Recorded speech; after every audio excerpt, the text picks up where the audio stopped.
حتی یبلغ اشدہ۔ سورہ الانعام کی آیت نمبر 151 مکمل ہو چکی ہے اور آیت نمبر 152 کا آغاز ہو رہا ہے۔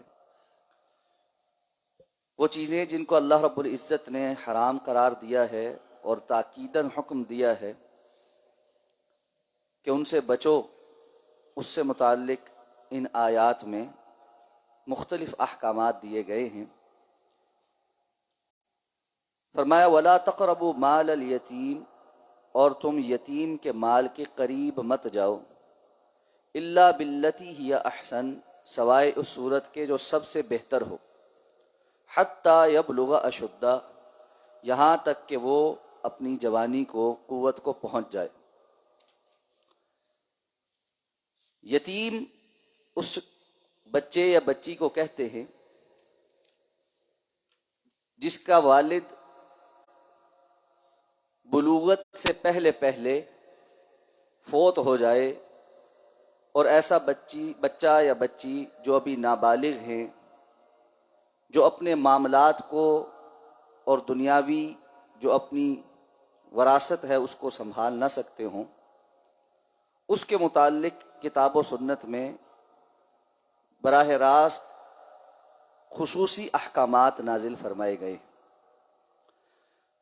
سب سے پہلے تو اس بات کا حکم دیا گیا کہ یتیموں کی کفالت کے حوالے سے جو شخص اپنا کردار ادا کرے، اللہ کے ہاں اس کا بہت بڑا مقام اور مرتبہ ہے۔ آپ صلی اللہ علیہ وسلم نے فرمایا کہ قیامت کے روز میں اور یتیم کی پرورش کرنے والا ایسے ہوں گے، آپ نے انگلیوں سے اشارہ کیا، جس طرح ان دو انگلیوں کے درمیان کوئی تیسری چیز حائل نہیں، اس طرح قیامت کے روز رسول اللہ صلی اللہ علیہ وسلم کا ساتھ نصیب ہوگا۔ اسی طرح آپ صلی اللہ علیہ وسلم نے فرمایا کہ سب سے اچھا گھرانہ وہ ہے جس میں کوئی یتیم ہے اور اس کے ساتھ اچھا سلوک ہوتا ہے، اور بدترین گھرانہ وہ ہے جس میں کوئی یتیم ہے اور اس کے ساتھ برا سلوک ہوتا ہے۔ یہ بات سمجھ لینی چاہیے کہ انسان یتیم کی کفالت کر کے اللہ کو راضی کر کے جنت بھی کما سکتا ہے، اور اس معاملے میں خیانت کر کے اور بددیانتی کر کے جہنم بھی کما سکتا ہے۔ یتیم کی کفالت میں بالخصوص اس کے مال کے حوالے سے بہت زیادہ وصیت کی گئی ہے، یہاں سورہ انعام میں بھی اور سورہ نساء کے اندر بہت تاکید کے ساتھ اور وضاحت اور صراحت کے ساتھ، اس لیے کہ وہ ابھی چھوٹا ہے اور اس بات کو نہیں سمجھتا کہ اس کا مال کتنا ہے، اس کی حفاظت کیسے کی جائے گی، اور اس کی وراثت جو اس کو ملی ہے اس کا حساب کتاب کیسے ہوگا۔ جو اس کا ذمہ دار بنا ہے آج کے زمانے میں، اگر ہم کہیں جو اب اس کا گارڈین بنا ہے، جو متولی ہے اس کا، جو ذمہ دار ہے، سب کچھ اس کے ہاتھ میں ہے کہ وہ اس یتیم کے بڑے ہونے تک اس کے مال کی حفاظت بھی کرے اور اچھے انداز میں اس کی بڑھوتری کا بھی سلسلہ بنائے۔ تو چند باتیں اس ضمن میں جو کتاب و سنت میں مذکور ہیں وہ سمجھنی ضروری ہے۔ سب سے پہلی بات تو یہ کہ یتیمی کب تک ہوتی ہے۔ ہمارے ہاں اکثر لوگ آتے ہیں، جی فلاں بچی یتیم ہے، اس کی شادی ہے، جی آپ مدد کر دیں۔ بھئی شادی ہے، وہ بالغ ہو چکی ہے، اب یتیم کہنے کا کیا مطلب ہوا؟ حضرت علی رضی اللہ تعالیٰ عنہ فرماتے ہیں میں نے رسول اللہ صلی اللہ علیہ وسلم کی زبان مبارک سے سن کر جو بات خود یاد کی ہے، اس میں سے ایک بات یہ بھی ہے کہ آپ نے فرمایا بلوغت کے بعد کوئی یتیمی نہیں، یعنی بچہ اور بچی جب بالغ ہو جائیں تو ان کے اوپر سے یتامت کے احکامات ختم ہو جاتے۔ اس لیے یہ جو ہم نے ایک تصور بنایا ہے کہ لڑکا ہے تب بالغ ہو کے بڑا ہو کے 22 24 25 سال کا بھی ہو رہا ہے، اس کی شادی کے وقت کہتے ہیں جی یہ یتیم ہے، اس کا باپ نہیں ہے۔ ٹھیک ہے، اس کا باپ نہیں ہے، لیکن یتیم ہونے کے حکم سے وہ اب نکل چکا ہے۔ اسی طرح بچی بھی جب بالغہ ہو گئی اب وہ یتامت کے حکم سے نکل گئی۔ بنو قریظہ کو جب ان کے جرم کی پاداش میں سزا دی جانے لگی تو اس وقت حکم یہ ہوا کہ ان کے جو بالغ مرد ہیں ان کو قتل کیا جائے گا اور جو نابالغ ہیں ان کو چھوڑ دیا جائے گا۔ تو رسول اللہ صلی اللہ علیہ وسلم نے بلوغت کی نشانی کے طور پر اس بات کو قبول کیا کہ جس لڑکے کے زیر ناف بال موجود ہوں گے وہ بالغ تصور ہوگا، اور جس کے زیر ناف بال موجود نہیں ہوں گے وہ نابالغ تصور ہوگا۔ اسی طرح ایک غزوے میں حضرت عبداللہ ابن عمر رضی اللہ تعالیٰ عنہ کو شرکت کی اجازت نہ ملی تھی جبکہ ان کی عمر 14 سال تھی، اور غزوہ خندق میں ان کو شرکت کی اجازت مل گئی تھی جب وہ 15 سال کے ہو چکے تھے۔ اور حضرت عبداللہ ابن عمر رضی اللہ تعالیٰ عنہ فرماتے تھے کہ انسان کے بالغ اور نابالغ ہونے میں یہی فرق ہوتا ہے، یعنی عموماً 12 سے 15 14 سال کے درمیان بچے جو ہے وہ مرد جو ہے وہ بالغ ہو جاتا ہے۔ تو اس کا سب سے اہم کرائیٹیریا تو یہ ہے کہ لڑکے کو اگر احتلام ہونا شروع ہو جائے تو وہ بالغ ہو جاتا، اور اگر یہ صورت واضح نہ ہو تو زیر ناف بالوں والی صورتحال واضح، اور بچی کو جب حیض آنا شروع ہو جائے تو وہ بالغ ہو جاتی ہے۔ ہمارے ہاں ایک بہت بڑا مسئلہ یہ بھی ہے کہ بچے اور بچیاں بالغ ہو چکے ہیں، ماں باپ نے چھوٹے بنا کے رکھے ہوئے ہیں۔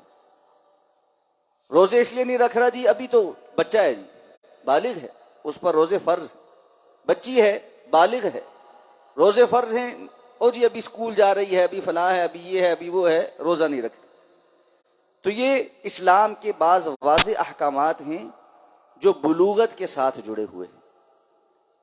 اس کے ساتھ ساتھ اللہ تعالیٰ نے فرمایا کہ اب جو بندہ ان کا کفیل ہے، جس کی زیر کفالت یہ بچے تھے، اسے یہ چاہیے کہ وہ ان کے مال کے قریب بھی نہ جائے، الا باللتی ہی احسن، سوائے ایسی صورت کے جو سب سے اچھی ہو، حتی یبلغ اشدہ، اور یہ کام اس وقت تک چلتا رہے گا جب تک کہ یہ خود قوت کو طاقت کو پہنچ کر اپنے مال کو خود سنبھالنے والا نہ ہو جائے۔ اس کی صراحت سورہ نساء میں آئی ہے کہ یہ کیا ہوگا۔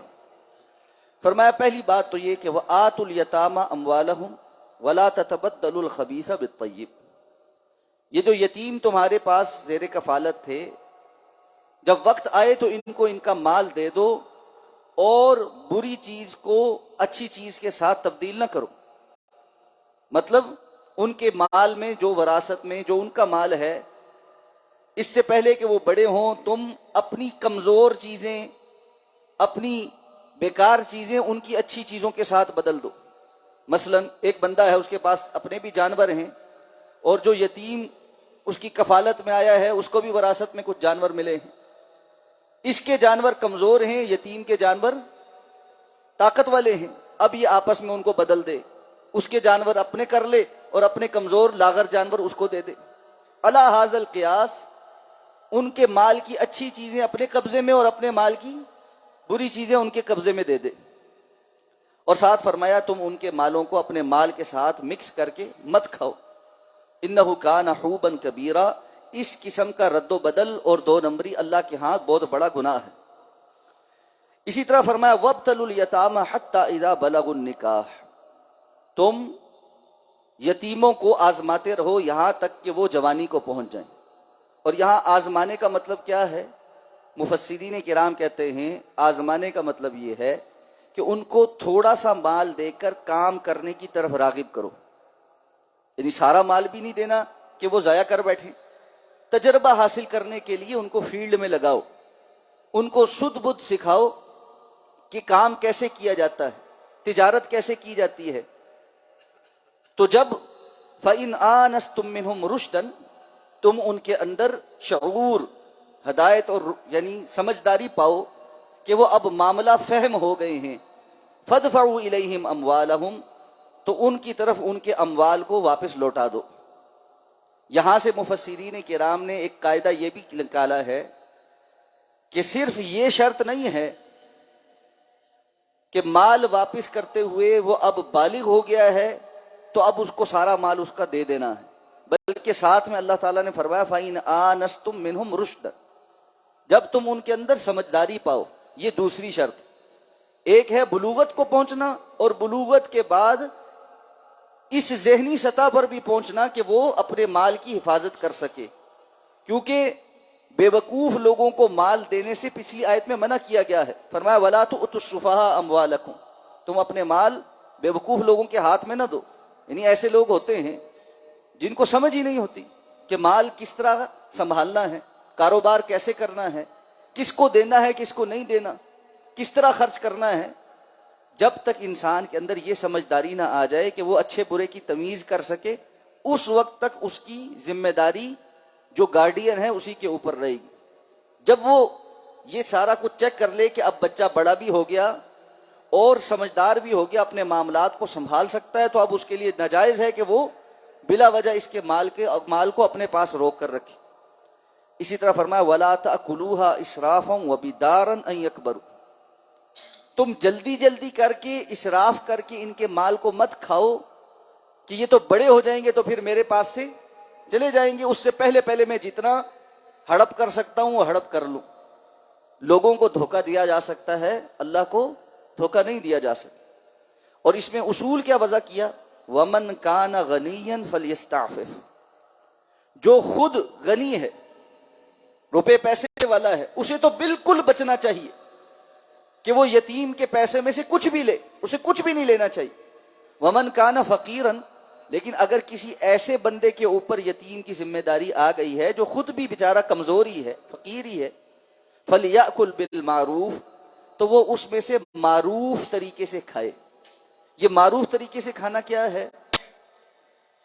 مفسرین کرام ارشاد فرماتے ہیں کہ معروف طریقے کا مطلب یہ ہے ان کے مال کو تجارت میں لگا کر اس محنت کی اجرت لے سکتا ہے جتنی اجرت عام طور پر کوئی بندہ لیتا ہے. اس طرح سے اگر وہ ان کے مال سے کوئی فائدہ اٹھا لیتا ہے تو پھر کوئی حرج نہیں ہے، لیکن بدنیتی کے ساتھ نہیں کھائے گا کہ جلد جلد اس کو ہڑپ کرنے لگ جائے کہ یہ بڑے ہوں گے تو جب میری کفالت سے نکل جائیں گے اس وقت ان کا مال بھی ان تک چلا جائے گا، اس سے پہلے میں عیاشی کر لوں. اب فرمایا فَإِذَا دَفَعْتُمْ إِلَيْهِمْ أَمْوَالَهُمْ فَأَشْهِدُوا عَلَيْهِمْ، اب جب وہ بڑے ہو جائیں، سمجھدار بھی ہو جائیں اور تم ان کو ان کا مال واپس دینے لگو، اس مال کو دیتے ہوئے گواہ بنایا کرو. اس لیے کہ انسان بڑا کمزور ہے، کل کو اس یتیم کی نیت بدل جائے، وہ کہے کہ میں کچھ اور ہڑپ کرتا ہوں، الزام لگا دے کہ اس نے تو مجھے دیا ہی نہیں، میرے پاس میرا فلاں مال اس بندے کے پاس آیا تھا. وہ ساری زندگی نیک نیتی کے ساتھ اس کی پرورش کرتا رہا، اس کا مال بھی واپس کر دیا اور الٹا الزام بھی اپنے اوپر لے لیا کہ اس نے یتیموں کا مال کھایا ہے. اسلام کے اصول بڑے واضح ہیں کہ جب مال واپس کرنے لگو گواہ بنا کر واپس کرو تاکہ کسی قسم کا کوئی ابہام نہ رہ جائے اور کوئی غلط فہمی یا شیطان آ کر وسوسہ نہ ڈالے. وَكَفَى بِاللَّهِ حَسِيبًا، اور اللہ بہت کافی ہے حساب کتاب رکھنے والا. جس نے کوئی ڈنڈی ماری، جس نے کوئی غلط کام کیا، جس کی نیتوں میں کھوٹ ہوا، اللہ محاسبہ کرنے والا ہے. کچھ آیات آگے چل کے فرمایا ان الذین یاکلون اموال الیتامی ظلما، بے شک وہ لوگ جو یتیموں کا مال ظلم کرتے ہوئے کھا لیتے ہیں، انما یاکلون فی بطونہم نارا، یقیناً وہ اپنے پیٹ کے اندر آگ ڈال رہے، وہ آگ کھا رہے ہیں جہنم کی. وسیصلون سعیرا، اور ان قریب وہ اس آگ میں ڈالے جائیں گے. ان کا جرم کیا ہے؟ وہ یتیموں کا مال کھاتے ہیں. آج تو اللہ محفوظ فرمائے الا ماشاء اللہ جس کو اللہ نے توفیق دی ہو، وگرنہ تو حق سمجھ کر کھا لیا جاتا ہے.